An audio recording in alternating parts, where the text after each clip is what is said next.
Thank you for everybody who showed up. It's the first sign that we have partners in what I believe, as we mark 75 years to Kristallnacht, October 7th represents for our world. October 7th is the Kristallnacht that gives us the opportunity and the responsibility to act in order to be able to predict and prevent what came after Kristallnacht. We have to understand in this institution that was mandated, entrusted to ensure that never again is right now the topic of our gathering today. As Israel's Special Envoy for combating anti-Semitism, when I sit here in this building that enabled the first strain of an ever-mutating virus in the form of the UN resolution, Zionism is Racism, in 1975. And we have to be very clear, that is what is alive and well on university campuses, online, in the streets. Zionism is racism. Soviet propaganda has become, in the name of progress, a mainstream, legitimate, mutated form of an ever-mutating hatred of Jews that was enabled by silence. Zionism is racism, passed in this building, paved the path for the 2001 Durban Conference against racism, turned anti-Semitic hate fest to turn Israel into another lie, an apartheid state. Since 2001, on every single campus across the United States of America, Canada, and many places in Europe, Israel Apartheid Weeks have been held, peddling yet another vicious lie that Israel is an apartheid state. And the ultimate, the appropriation and weaponization of the Holocaust itself, of genocide, coined alongside crimes against humanity in order to be able to describe atrocities too terrible to imagine, but not too terrible to have happened, the likes of which precisely happened on October the 7th.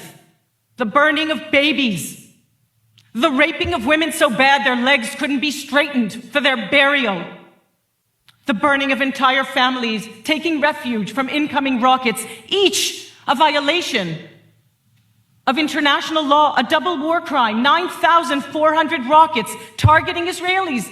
Not one condemnation out of this building for that double war crime, targeting Israelis sleeping in their beds from densely populated areas in Gaza. Yes, a double war crime that this institution is mandated to condemn. Not one rocket, not one double war crime condemned.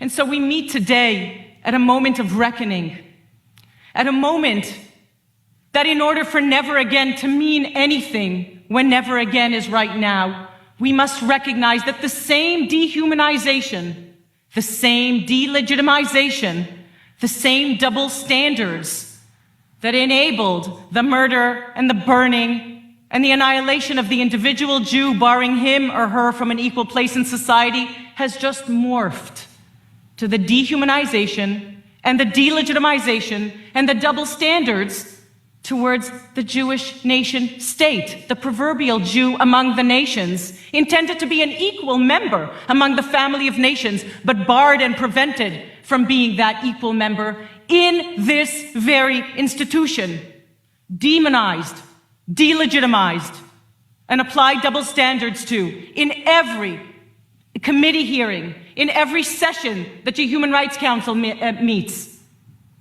And if we are to give any meaning to never again, if we are to indeed uphold, promote, and protect the foundational principles upon which this institution and its mechanisms and its values were founded, we have to recognize that it is these institutions, mechanisms, and values that have been co-opted and weaponized in order to enable the demonization, the delegitimization, and the double standards towards the proverbial Jew among the nations, that is the state of Israel. If we are not willing to do that, ladies and gentlemen, we are not committed to combating anti-Semitism.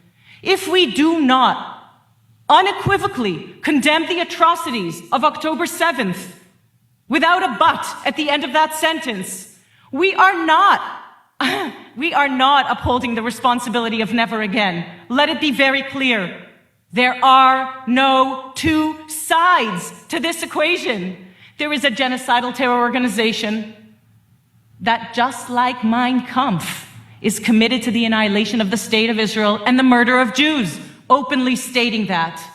And there is the single Jewish democratic country which not only can but must defend its civilians.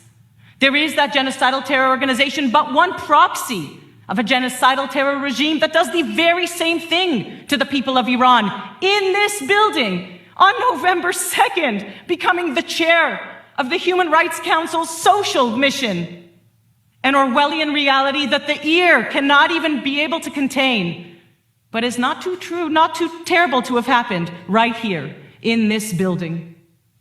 And so if we are actually to give the words never again any meaning, if we are actually to be able to save our civilization as we know it, because, ladies and gentlemen, don't be mistaken, the war waged on the State of Israel and the murder of Jews and the very same anti-Semitism that has fueled the responses that deny, that justify, that excuse, that attack Jews all over the world and support Hamas genocidal terror, but a proxy of the genocidal terror regime in Iran. That's not the end of the story, ladies and gentlemen. We may be the bloody canary in the mine shaft, but the mine shaft will collapse. History does repeat itself. And so at this Kristallnacht moment of 10/7, as we hold up the Convention on the Prevention of and Punishment of the Crime of Genocide that has been in an Orwellian inversion now in this building, inverted to accuse Israel of genocide, even as the makings of genocide are perpetrated against Israelis and Jews, even as war crimes and crimes against humanity are not condemned in this building. If we do not recognize that this moment is never again, then we are not just failing the nation state of the Jewish people that was intended to be an equal member among the family of nations. Clearly, it is not. We are not just failing Jews in all of your countries, now attacked for the atrocities perpetrated against our people on October 7th in support of Hamas. That is not it. That's not the only thing we're not doing. We are failing to protect our shared humanity. We are failing to protect the shared principles of life and of liberty. We are failing to protect civilization as we know it, upon which that Islamic genocidal regime in Iran and all of its proxies, Hamas included, intends to build an alternate reality on the rubble of our shared civilization. They say it openly. You can check Khamenei's Twitter, because guess what? Social media platforms enable genocidal terrorists to tweet freely. They have not adopted the International Holocaust Remembrance Alliance definition of anti-Semitism, although they have other protected characteristics. Oh no, but like on university campuses, not Jews or Zionists or anyone that protects or defends or believes in the right of the State of Israel to exist.